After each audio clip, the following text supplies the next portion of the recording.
Hey everyone, आप सभी का स्वागत है हमारे यूट्यूब चैनल में। तो जैसा कि लास्ट एपिसोड में हमने देखा मास्टर और जुआना को दिखाया जाता है जो कि अब फाइट करने के लिए बिल्कुल तैयार थे। अब यहाँ जुआना एक शानदार पोज करती है जिससे जिनियन उससे काफी ज्यादा इम्प्रेस हो जाता है, लेकिन एक सेकंड के अंदर ही मास्टर उसे एक ऐसी किक मारते हैं कि वो दूर जा गिरती है और उसे कहने लगते हैं कि अगर तुम यहाँ पोज देने के लिए खड़ी रहोगी तो तुम्हारे दुश्मन जो होंगे वो तुम्हें अब तक मार चुके होते और अगर तुम्हें 10 लाइफ मिलती तो अब तक तुम 1 लाइफ गंवा चुकी होती। अब आगे जुआना फिर से खड़ी होती है और वो मास्टर पे अटैक करती है, लेकिन मास्टर उसके सारे अटैक्स को डॉज करते हुए उसे एक धोबी पछाड़ देते हैं। जुआना यहाँ पे फिर से हारी जाती है और मास्टर उसे बुरी तरीके से पीट रहे होते हैं। आगे मास्टर के काफी पीटने से जुआना काफी ज्यादा हर्ट हो जाती है, जिसपे मास्टर उसे कहने लगते हैं कि तुमने 8 साल तक यही मार्शल आर्ट्स की प्रैक्टिस की है। आगे मास्टर यहाँ तक कह देते हैं कि अगर मुझे पता होता कि तुम इतना वीक निकलोगी तो मैं 8 साल पहले वो फैसला ही नहीं करता और शायद मैं अपनी सारी स्किल को जिनियन को ही पास ऑन करता।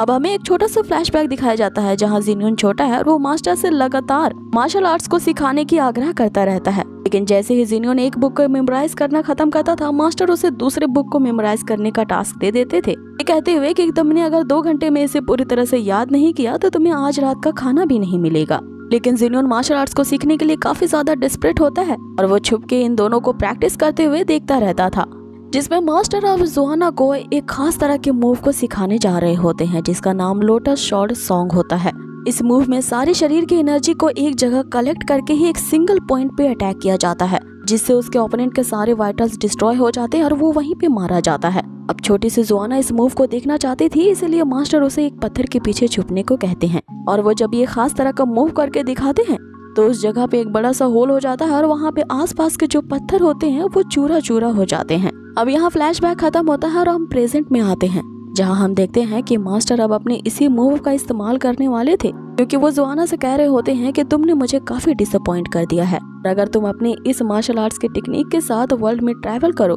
तो मैं 1 सेकंड में ही मारी जाओगी और फिर मेरी ही बदनामी होगी कि मैंने अपने डिसिपल्स को किस तरह से सिखाया। इसीलिए उस बदनामी से बचने के लिए क्यों ना मैं तुम्हें आज ही खत्म कर डालूं। अब जैसे ही इसका जवाब देने के लिए जुआना अपने शॉट से यहाँ पर अटैक करने की कोशिश करती है, मास्टर अपने एक मूव से उसकी तलवार को वहीं तोड़ देते हैं और वो अब अपने उसी खास लोटस शॉट टेक्निक का जुआना पे इस्तेमाल करते हैं। यहाँ जिनियन उन्हें रोकने की कोशिश तो करता है, लेकिन अब काफी देर हो चुकी थी। अब जुआना वहाँ पे जमीन पे गिरती है और जिनियन उसकी ये हालत देख के पूरी तरह से शॉक हो चुका था। अब आगे मास्टर यहाँ जिनियन से कहते हैं कि तुमने क्या मुझे बेवकूफ समझ रखा है कि तुम मुझे छुप के ट्रेनिंग करते हुए देखते रहोगे और मुझे इसके बारे में पता नहीं चलेगा, और मैं यहाँ शुरू से ही जानता था कि तुम छुप छुप के हमें प्रैक्टिस करते हुए देख रहे थे और तुमने धोखे से इस मार्शल आर्ट्स की स्किल को सीखा है। यहाँ पे जिनियन शॉक में होता है और बस मास्टर से एक ही सवाल पूछ रहा होता है कि आखिर आपने ऐसा क्यों किया। कि तभी यहाँ पे सीन कट होता है और हमें 2 दिन के बाद का सीन दिखाया जाता है जहाँ हम देखते हैं कि जुआना जो है वो बिल्कुल ठीक है और वो जिनियन से काफी ज्यादा नाराज है। उसने 2 दिन से जिनियन से बात नहीं की है, जिसपे जिनियन उससे कहता है कि तुम 2 दिनों से मुझे क्यों इग्नोर कर रही हो, क्योंकि मास्टर ने तो हमें ये साथ में जर्नी तय करने के लिए कहा है और मैंने कितना भी सोचने के लिए ट्राई किया है, मुझे इसकी वजह नहीं मिल रही है कि आखिर तुम मुझसे नाराज क्यों हो। जिसपे जुआना उस 2 दिन पहले की बात यहाँ जिनियन से पूछती है कि जब मैं मास्टर से फाइट कर रही थी तो तुम्हारी हिम्मत कैसे हुई मास्टर के खिलाफ मेरे लिए फाइट बैक करने की। अब आगे हमें उसी दिन के फ्लैशबैक को दिखाया जाता है जहाँ पे जिनियन ये सोचता है कि जुआना मारी गई है और वो इस क्रोध में आके यहाँ अपने मास्टर से ही फाइट करना शुरू कर देता है। अब जिनियन के इस मूवमेंट स्किल को देख करके मास्टर भी सरप्राइज रह जाते हैं और अपने फैसले पे रिग्रेट करने लगते हैं कि उस दिन काश मैंने इसे ही चूज किया होता मार्शल आर्ट्स की ट्रेनिंग देने के लिए। लेकिन यहाँ जिनियन भी मास्टर के आगे कहाँ टिकने वाला था। यहाँ मास्टर उसे काफी बुरी तरीके से बीट करते हैं और उसे कहते हैं कि तुम मेरे लिए जुआना की तरह ही यूजलेस हो और आज मैं तुम दोनों लूजर को एक साथ ही खत्म कर दूंगा। जिसपे जिनियन फिर से अपने मास्टर के सामने उठ खड़ा होता है और उनसे फाइट बैक करने लगता है कि तभी वो देखता है कि जुआना जिंदा है और अब हमें यहाँ मास्टर की पूरी स्ट्रैटेजी समझ में आती है कि उन्होंने ये जानबूझ करके किया था ताकि जुआना अपने अंदर की ची एनर्जी को अच्छे से वेकअप कर पाए। जिसपे ये दोनों स्टूडेंट्स यहाँ पे काफी ज्यादा शॉक रह जाते हैं और मास्टर से कहने लगते हैं कि अगर आपने हमें पहले ही बता दिया होता तो हम आपके बारे में इतना गलत नहीं सोचते। जिसमें मास्टर उससे कहते हैं कि अगर मैं पहले तुम दोनों को इसके बारे में बता देता तो तुम दोनों इतना हार्ड वर्क नहीं करते, क्योंकि तुम्हारे बॉडी के अंदर जो चेन एनर्जी सर्कुलेट कर रही होती है उसे ओपन करना काफी जरूरी था और इस एनर्जी को जगाना इतना आसान काम नहीं होता, और अगर तुमने इस एनर्जी को नहीं जगाया होता तो मैंने तुम पे वो जो रेयर मूव यूज किया था तुम मुझसे अब तक मारी जा चुकी होती। आगे मास्टर उन दोनों को ये भी बताते हैं कि अगर तुम दोनों के सामने मैं ये ट्रिक नहीं करता तो आज जिन्यून के अंदर इतनी ज्यादा स्ट्रेंथ है इसके बारे में भी मुझे खबर नहीं होती। आगे मास्टर ये कहते हैं कि जुआना मैंने तुम्हें स्टेप बाय स्टेप स्किल्स को सिखाया है, लेकिन यहाँ जिन्यून के जो मार्शल आर्ट्स है वो तुमसे कई ज्यादा बेटर और बेहतर हैं। अब ये सुनते ही कि जिन्यून जुआना से बेहतर है, जुआना तभी से ही उससे मुंह फुलाई बैठी है। अब मास्टर ने उन दोनों को एक खास टास्क दिया होता है जिसमें उन दोनों को उसी माउंटेन की तरफ जाना होता है जहाँ पे उन्हें एक वैली मास्टर मिलेगा और उस मास्टर ऑफ वैली को उन्हें एक खास तरह का बॉक्स सौंपना है, जिसपे ये दोनों मास्टर से सवाल पूछते हैं कि आखिर इस बॉक्स के अंदर ऐसा क्या है। तो मास्टर उनसे कहते हैं कि तुम्हें इसके अंदर देखने की जरूरत नहीं है, बस ये उस मास्टर को दे देना, वो इसे देखते ही समझ जाएंगे। लेकिन तुम दोनों उस रास्ते पे होशियार रहना क्योंकि काफी ज्यादा लुटेरे और बैंडिट्स उस रास्ते पे कोहराम मचाते हैं और अगर वो तुम पे अटैक करे तो किसी भी हाल में ये बॉक्स उनके हाथ नहीं लगना चाहिए। अब यहाँ पे ये फ्लैशबैक खत्म होता है जहाँ जिन्यून जुआना को ये समझाने की कोशिश करता है कि वो उसके साथ तो काफी लॉयल है, इवन वो उसका पेट है, तो वो आखिर क्यों नाराज है उससे। जिसपे जुआना उसके कान खींचते हुए कहती है कि आखिर मास्टर ने ये क्यों कहा कि तुम्हारी मार्शल आर्ट्स की स्किल मेरी मार्शल आर्ट्स से कहीं ज्यादा बेहतर है, तो आखिर तुमने मार्शल आर्ट्स को कहाँ से सीखा। जिसपे जिन्यून उसे सारी बात बता देता है कि जब वो और मास्टर प्रैक्टिस कर रहे होते हैं वो चुपके से उन्हें देखता है और धोखे से उसने इस मार्शल आर्ट्स को सीखा है। लेकिन मास्टर को शुरू से ही पता था कि जिन्यून छुप छुप के ये स्किल्स को देख रहा है, लेकिन फिर भी उन्होंने मुझे ये सीखने से नहीं रोका। अब यहाँ जिन्यून उसे बताता है कि मैं मास्टर की इस हरकत से काफी ज्यादा कंफ्यूज हूँ क्योंकि बचपन में कई बार आग्रह करने के बाद मास्टर ने मुझे नहीं सिखाया और जब मैं छुप छुप के सीखने की कोशिश करता था तो ये जानते हुए भी मास्टर ने मुझे नहीं रोका, तो आखिर मास्टर चाहते क्या थे।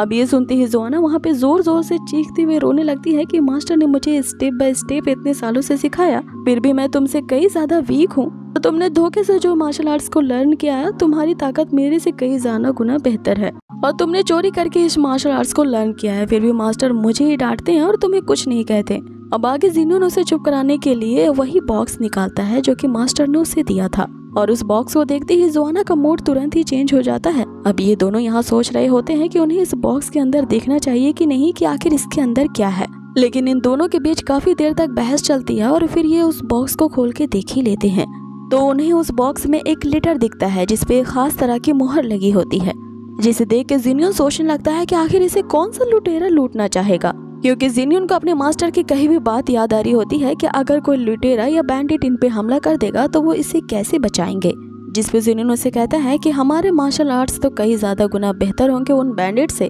हालांकि हम आपकी जितने तो अच्छे नहीं हैं, लेकिन उस मार्शल आर्ट से जिसे आपने हमें सिखाया है उससे हम अपने आप को तो प्रोटेक्ट कर ही सकते हैं, क्योंकि आपके जैसे मास्टर्स वर्ल्ड में बहुत कम है। जिसमें मास्टर उसे कहते हैं कि तुम अभी मात्र कुएं से निकले हुए मेंढक हो और इस दुनिया में कितनी ज्यादा डेंजरस प्लेसेस और ये कितनी खतरनाक है तुम्हें ये साफ साफ दिखाई नहीं देगा। जिसपे जिन्यून फिर से फुसफुसाते हुए कहता है कि चाहे मास्टर की जितनी भी तारीफ कर लो ये हमें डांटते ही रहते हैं। अब मास्टर उसकी ये फुसफुसाहट सुनने के बाद उससे एक सवाल पूछते हैं कि आखिर मार्शल आर्ट्स के कितने लेवल होते हैं। जिसपे जिन्यून उसे बताता है कि इनिशियल में मार्शल आर्ट्स के 3 लेवल्स होते हैं जिन्हें फर्दर 2-2 ग्रुप्स में डिवाइड किया जाता है। ऐसे टोटल 6 ग्रेड होते हैं। पहला मार्शल आर्ट होता है, दूसरा फाउंडेशन बिल्डिंग होता है, तीसरा ची गैदरिंग लेवल होता है और इनमें हाई टू लो लेवल की रैंकिंग की जाए तो सबसे पहले आता है ग्रेट हेवन, उसके बाद मिडिल हेवन, उसके बाद स्मॉल हेवन आता है और फिर सेकंड क्लास के भी 3 स्टार लेवल होते हैं जो कि 3 ग्रेड्स में बांटे जाते हैं जो कि ग्रेट स्टार, मिडिल स्टार और स्मॉल स्टार होते हैं। जिसपे मास्टर उसे कहते हैं कि बस कुछ ही लोग हैं दुनिया में जो कि ये सारे के सारे 6 लेवल को एक्वायर करते हैं और जो मैंने तुम्हें ये टास्क दिया है इस जर्नी के दौरान तुम्हें पता चल जाएगा कि तुम अपने मार्शल आर्ट्स के किस लेवल पे हो। जिसपे जिन्यून अब मास्टर से ही पूछ बैठता है कि मास्टर आप किस लेवल के किस ग्रेड पे हैं, लेकिन जैसे ही जिन्यून ऊपर देखता है तो मास्टर इसका जवाब देने से पहले ही वहाँ से गायब हो चुके होते हैं। अब वापस से सीन प्रेजेंट में आता है जहाँ वे लोग अपने आगे की जर्नी तय कर रहे होते हैं और वो वैली माउंटेन पहुँचने ही वाले होते हैं, जहाँ पे जिन्यून जुआना से ये पूछता है कि तुम्हारी तलवार तो टूट चुकी थी, फिर भी मास्टर ने तुम्हें ये साथ लेकर के इस जर्नी को कंप्लीट करने को क्यों कहा है। जिस पे जुआना कहती है कि मुझे भी नहीं पता, लेकिन जब मास्टर ने ऐसा मुझे करने को कहा है तो मैं इसे अपने साथ लेके चलूंगी। कि तभी अचानक से घोड़े पे सवार लड़की तेजी से उनके बीच से गुजर जाती है, जिसकी ब्यूटी को देख के जिन्यून काफी ज्यादा मंत्रमुग्ध रह जाता है और सोचने लगता है कि इसकी स्मेल जब इतनी अच्छी है तो ये कमाल की खूबसूरत होगी। कि तभी हम देखते हैं कि उस लड़की का पीछा कुछ मार्क्समैन कर रहे होते हैं। जैसे ही ये मार्क्समैन वॉरियर को यहाँ जिन्यून और जुआना देखते हैं उन्हें उसी जुआन मिंग सेक्ट की याद आती है कि ये तो वही वॉरियर्स हैं और फिर ये लोग ये डिसाइड करते हैं कि ज़ुआन मिंग सेक्ट वाले अगर किसी का पीछा कर रहे हैं तो वो जरूर कुछ बुरी घटना घटने वाली है, इसीलिए वो उसके पीछे जाने का डिसाइड करते हैं ताकि वो उस लड़की को बचा सके। अब आगे हमें जंगल का सीन दिखाया जाता है जहाँ पे उस लड़की का पीछा वही मार्क्स वाले वॉरियर कर रहे होते हैं। अब ये वॉरियर्स उसे चारों तरफ से घेर लेते हैं और उस लड़की से उस फायर ऋषि को मांगते हैं, जिससे हमें पता चलता है कि ये लड़की और कोई नहीं बल्कि शुई होती है, जो कि उस महारानी की ही मेड होती है और महारानी ने ही इसे फायर ऋषि लाने का टास्क दिया होता है। शुई उन्हें फायर ऋषि औषधि को देने से मना करती है, ये कहते हुए कि तुम लोग किसी भी हालत में मुझसे ये लूट करके नहीं ले जा सकते। आगे हमें यहाँ उनके बीच कमाल की फाइटिंग सीन को दिखाया जाता है जहाँ पे शुई उन वॉरियर्स में से कई को मार चुकी होती है। इधर हम देखते हैं कि जिन्यून और जोआना भी उसका पीछा करते हुए जंगल में आ पहुँचते हैं। अब आगे हमें यहाँ फिर से उसी फाइटिंग सीन को दिखाया जाता है जहाँ पे उन वॉरियर्स का जो मेन बंदा होता है वो धोखे से यहाँ शुई पे अटैक करता है, जिससे वो नीचे गिर जाती है। अब वो जो वॉरियर होता है उसके पास से वो फायर ऋषि ले लेता है और आगे अब उस लीडर से पूछता है कि अब इस लड़की का क्या करे, जिसपे उसका लीडर उसे जवाब देता है कि ये लड़की अब तुम्हारी हुई। अब आगे हम उस मार्क्समैन को देखते हैं जो काफी गंदी नीयत से यहाँ पे शुई की तरफ बढ़ता है कि तभी वहाँ पे जिन्यून आ जाता है, जो कि अपने शॉट की एक ही स्लैश से उस वॉरियर का वही काम तमाम कर देता है। अब बारी आती है उस लीडर वॉरियर की जो यहाँ इन दोनों से कह रहा होता है कि तुम्हारी हिम्मत कैसे हुई हमारे ज़ुआन मिंग सेक्ट से पंगा लेने की, जिसपे वो वॉरियर अब सोचने लगता है कि इस लड़की की तलवार काफी लंबी है और इसे निकालने में काफी टाइम लगेगा, कि तो इससे पहले कि ये अपनी तलवार निकाल दे मैं अपने छोटे से डैगर से इस लड़की को मार सकता हूँ। और ये अपनी इमेजिनेशन में वैसा ही करता हुआ सोच रहा होता है कि इसने जोआना को मार दिया है, लेकिन हम एक्चुअल में सीन ये देखते हैं कि वो लंबी तलवार तो होती नहीं बल्कि एक छोटी सी तलवार होती है जो कि बीच से कटी हुई होती है और जोआना इसका फायदा उठाती है और उस लीडर वॉरियर को वहीं पे खत्म कर देती है, जिसपे वो लीडर ये कहते हुए मर जाता है कि ये तो मेरे साथ धोखा हो गया क्योंकि ये लंबी तलवार नहीं बल्कि एक छोटी सी डैगर निकली। अब आगे ये दोनों उस लड़की यानी शिवी को देखने के लिए वहाँ पे जाते हैं तो यहाँ पे जिन्यून को उसके पास से वही फायर ऋषि वाली औषधि मिलती है,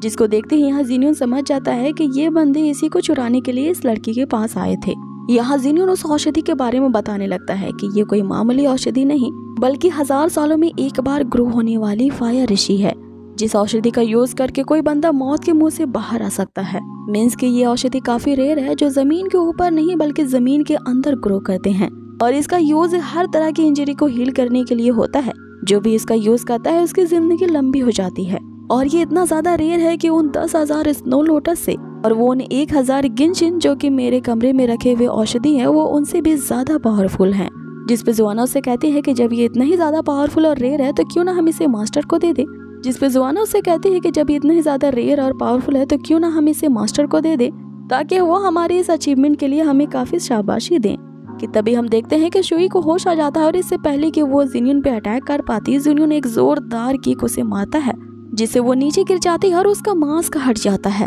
अब यहाँ पे शुई के आखिरी शब्द यही होते हैं कि उस फायर ऋषि को मुझे वापस दे दो। अब ये दोनों यहाँ पे हक्के बक्के रह जाते हैं क्योंकि इन्हें लगता है कि उन्होंने उस शुई को मार डाला है। अब आगे वे लोग आपस में ही बहस करने लगते हैं कि अब यहाँ पे इन्हें क्या करना चाहिए, जिसपे जोआना जिन्यून से कहती है क्यों ना हम इसकी लाश को यहीं पे गाड़ दें। जिसपे जिन्यून उसे चिढ़ते हुए कहता है कि क्या तुम्हें मैं एक प्रोफेशनल मर्डरर लग रहा हूँ जो ये सब काम डेली करता हूँ। अब आगे जिन्यून उसे हील करने की कोशिश करता है लेकिन वो ऐसा नहीं कर पाता क्योंकि शुई काफी ज्यादा बैडली इंजर्ड हुई थी और यहाँ जिन्यून के पावर्स काफी वीक होती हैं उसे बचाने के लिए। जिसपे जोआना उससे कहती है कि तुम आगे क्या सोच रहे हो, जल्दी से जल्दी इसे यहाँ पे हम लोग गाड़ देते हैं। जिसपे जिन्यून उसे कहता है कि इसे गाड़ने के अलावा तुम्हारे पास और कोई दूसरा आइडिया नहीं है। अब आगे इसी तरह से बहस करते हुए यहाँ पे काफी टाइम बीत जाता है, लेकिन फिर हमें एक सीन दिखाया जाता है कि जिन्यून ने अब एक कब्र खोदी है और उसमें उस लाश को गाड़ दिया है। लेकिन वो जो कब्र होती है वो उन सभी मार्क्समैन की होती है जिसे एक ही गड्ढे में उन सभी की लाशों को जिन्यून ने गाड़ दिया था।